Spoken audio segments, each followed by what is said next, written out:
2 months into being the mom of two under two, I was overtired and overstimulated. I called my own mom in the middle of the night, crying and in need of advice. Sleep when the toddler sleeps, she said. Okay, but when do I sew? You don't get to sew right now, she said. Welcome to motherhood. She was only trying to help, passing on advice that had been passed on to her, but I knew that giving up the thing that ignites my soul would turn me into a bitter and resentful mom, which would be way worse. There had to be a better way. So I turned to my friend Hanne, who says that being the CEO of a software company was 100 times easier than being a stay-at-home mom. I always knew that when I eventually had kids, I wanted to be the primary caretaker. However, I quickly realized that making cute lunchboxes and setting up sensory bins was not going to make me happy. So I needed to find a way to be both a present mom as well as fostering my ambition as a designer and an entrepreneur. So if you can relate, we hope you enjoy listening in on our conversations where we explore what life looks like as a multi-passionate mom. In last week's episode, Hanne and I briefly joked about how most productivity books are not written for stay-at-home moms who need to be interruptible. It's hard to get into a flow when you have to flow in and out of your deep work. But to Cal Newport's credit, he did write one book that helped me immensely when I first became a mom to two under two. And that book is Slow Productivity. And we thought that it would be useful to go through Cal Newport's top 3 tips, which he outlines in the book, and discuss how we translate them into our lives as multi-passionate moms. So his first tip is do less. Hanne, where in your life do you see yourself? Where were you when you were doing too much? And how did you sort of unload that for yourself? At For me, it really started with looking at what overwhelmed me and admitting that however stupid it really was a problem. So in my case, it was laundry, and more specifically, the laundry of the beddings. So we're living in this house, 4 or 5 bedroom house, and luckily enough, I have a cleaning lady who comes every week. And so she was changing the bed sheets of all the beds every single week. And I then like found myself with these loads of laundry, like 5 different beddings, a small washing machine. So one load of wash is one bedding, and then the dryer, sorry, needed to run twice in order to actually like dry sheets. It wasn't a very good dryer in my opinion. So I found myself like I'm doing these laundry, like I'm feel like I'm washing like every single day.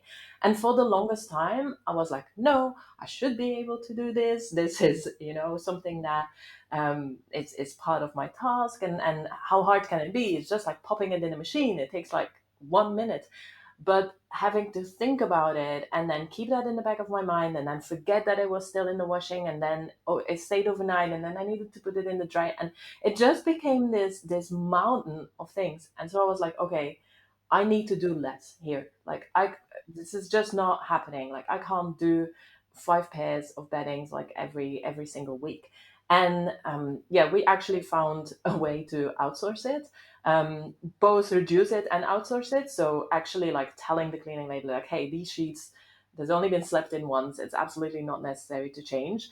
But then also ask for help. And so she would then actually like take them home, wash them, bring them back. And that was like doing less, both in being okay with like not all the beds changed every single week, and accepting that that was just not something that I could do.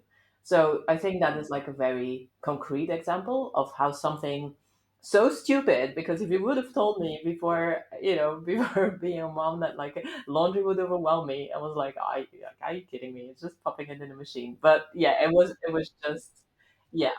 It is so important to recognize that if it's taking up that much mental capacity and it's stressing you out to that degree, then it's actually not silly. And it's worth just speaking to your partner about it, saying, hey, is there just anything we can do to get this out of my life? Because then all the time, and not only the time that you're not spending doing laundry, but the time you're not spending stressing about it and procrastinating on it, all that time is freed up as well. Another very concrete one was with the cooking. same thing, like the Mhm. mental overload of like having to decide what to cook and what we were gonna eat was just taking up so much of my bandwidth that I just made this calendar, was literally like in the kitchen, where it would say Monday that's what we're eating, Tuesday that's what we're eating, Wednesday that's what we're eating. I did the same thing. I did the same thing. If 5 PM rolled around and I didn't know what we were cooking for dinner, it was game over. We weren't eating. It was takeout or something. And so I started doing the same thing. We had Taco Tuesday, salmon on Wednesday, and we just ate the same thing every week. And it's totally fine, like we had healthy meals. It was really good. It's And I know that like my partner wouldn't even mind eating like sweet potato and chicken every single evening, so My he partner had either. no problem with the system of like, okay, on Monday we eat this, on Tuesday we eat that. I'm a variety seeker, however, so for me it was actually really hard to accept that I was not gonna try any new recipes, that I was not like gonna go to the store and flaneur around and feel like what I felt like I was going to cook that evening or that week, and Interesting. just be like, no, groceries, we're gonna order them online, and because we know exactly what we're gonna eat that week, it's really, really easy to order the exact amount of the exact things that I need for that week. Yes, and I hate grocery shopping. I hate wandering around, especially if I have to go to a grocery store I've never been to Mm. before, which I find myself doing a lot because we move so often. I absolutely loathe wandering around the aisles looking for the one thing I'm looking for, spending way too much time not being able to find it. Oftentimes it's in a foreign language. If there's an online grocery shopping option, I'm doing it.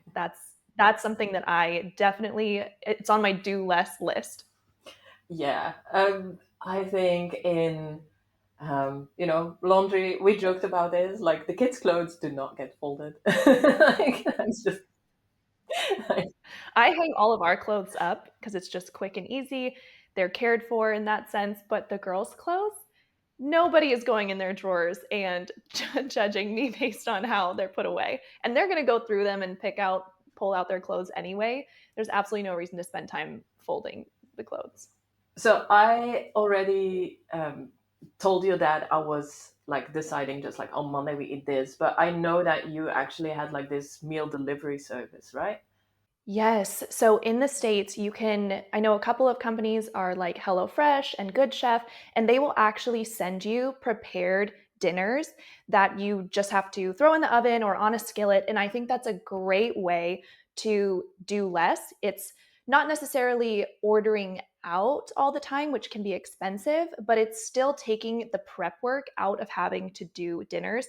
And any kind of service like this, if you can afford it, I think it's fantastic. Hannah already mentioned grocery shopping services. Those are something similar.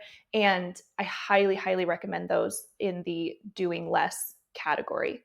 And going along with meal planning for the week, one of the benefits of that is it removes decision making. When you're a stay at home mom, you're not just making decisions and taking care of yourself, you're also making decisions for your little ones and the family. And that can be quite fatiguing. So if you can eliminate this in as many ways as possible, by having a sort of meal schedule like Han and I have implemented. I know this is a little bit crazy, but I even go so far as to wear the same white v-neck t-shirt and jeans every day. And so that when I get up in the morning, I don't have to really think about what I'm wearing. And my girls outfit repeat consistently. And that's just another way that we do less. So in the doing less, I think looking at what are those things that overwhelm you, what are those things that you hear in your head like, oh, I should be doing that, and then looking like, can I either not do it, like is it maybe something stupid like folding the children's Folding the clothes? clothes. We'll probably add that in the not necessary category. Or is it something where it needs to happen and it's actually one of your values and so it's important to you, like fresh food for the family, which for both of us is like a pretty big on our values list. And in that case, is it like, can you outsource either part of the work, the whole work, or even like you said, the decision making around that work? And so all of that fits into that doing less category that can really help you feel less overwhelmed, and then also take that time to work on your inner spark or to relax, like we said, when then during nap time, if you're not thinking about what you have to do for lunch, it actually like opens that mental capacity. Exactly. Yes. Yeah. And I had mentioned in the previous one, I also find that a technique for doing less is consolidating activities. So Hannah and I both cook multiple meals at once. That's another great way to do less. Yeah, that's an important one. So what's Carl Newport's second tip? The second tip, and this one was very difficult for me, my natural tendency is to rush through things and set up arbitrary deadlines for myself. But Cal suggests working at a sustainable pace. And it's helpful to have your kids join in on the chores for this because then everything naturally kind of slows down. But outside of just the stay at home mom tasks, you can also analyze how you're approaching your inner spark. And this is something that I had to really practice. I am someone who whips herself and gives myself impossible deadlines for design projects that I put onto myself. There's no boss or external person that's pressuring me to do this. And so I really had to take a look around and slow things down. Yeah, when we were prepping this episode, you gave this example of making a dress and being like, okay, instead of having to have that dress finished in just one sitting, it might take 3 or 4 afternoons that Mhm. you're actually working on it. And it is because that interruptibility, right? The fact that your girls will actually like come in and want to see what you're doing and then touch the fabric and all of that. And like you said, it's these self-imposed deadlines. So it's actually something really weird. Like nobody tells you that this dress has to be finished. Like we talked about before, it's also in what you are actually doing and the fact that you can do it mindfully and not add extra stress into your life with your inner spark. And I know that I noticed this when I wanted to write a blog post, and it was for my personal blog, and it was about a topic I really cared about, actually creativity, just. And and I was like, yes, I'm going to write this blog post in like one setting in an hour, and I was like, why am I doing this? Like, first of all, 10 people are gonna read it. Second of all, there's nobody waiting for this. There's no reason for this to be pushed out. So I do think that the whole world is pushing for faster and more Yes. We definitely live in a hustle culture. hustle culture. And I mean, even if you look, Instagram reels now are split in two so that you have actually two videos you could be looking at the same time. So even our attention span is getting so low. So when you're like, okay, I'm actually gonna take more time to do this task, it just feels really, really unnatural. But adding that self-imposed pressure on tasks just makes life so much more complicated and stressful. Exactly. And if you take the time to, for example, write your blog post over however long it would naturally take you with being interruptible as a stay at home mom, you're going to enjoy the process more because you're going to be more proud of the work you're producing because it's not rushed. And so it is valuable for even just the quality of your work, which we'll touch on in the next point. But you're not necessarily sacrificing anything by slowing down and taking that time. Cal's third point is obsess over quality. And it's not hard for someone with a personality like mine to obsess over the quality of the projects we do for our inner spark.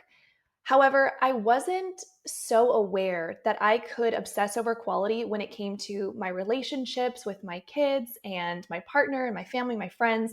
And I can obsess over the quality, Hannah mentioned, the food that we eat, or really taking a look at our value systems and discerning what I want to really focus on in terms of quality and what things don't really matter, like the example we've been using of folding your kids' clothes. I find that a hard one, Delaney, because it's that thin line between perfectionism and caring about quality. I think that a lot of women have so much tendency to do everything perfect and everything to the best of their abilities, but to a point where it becomes not realistic anymore. So I wonder, how do you think about that? Like, how do you marry that idea of like best quality, but also don't fall into that perfectionism trap? Yeah, that's a great point. I think for me, it's being really clear about, in the last episode I called them my pillars throughout my day, and it's a very limited number of things that I take full responsibility for and I would never outsource. And those are, again, the relationship with my children, like my girls. I always make sure that we have quality bonding time together. I'm not on my phone. It's not watching any TV. It's really just getting to know each other, spending time together as mom and daughters. It's the nourishment of my family. I love to listen to podcasts and read books about how to prepare meals with whole foods and avoiding things like seed oils, etc. And then I would say it is my inner spark, and I do hold myself to a high standard. And that's the one that I struggle the most with, not falling into a perfectionist trap.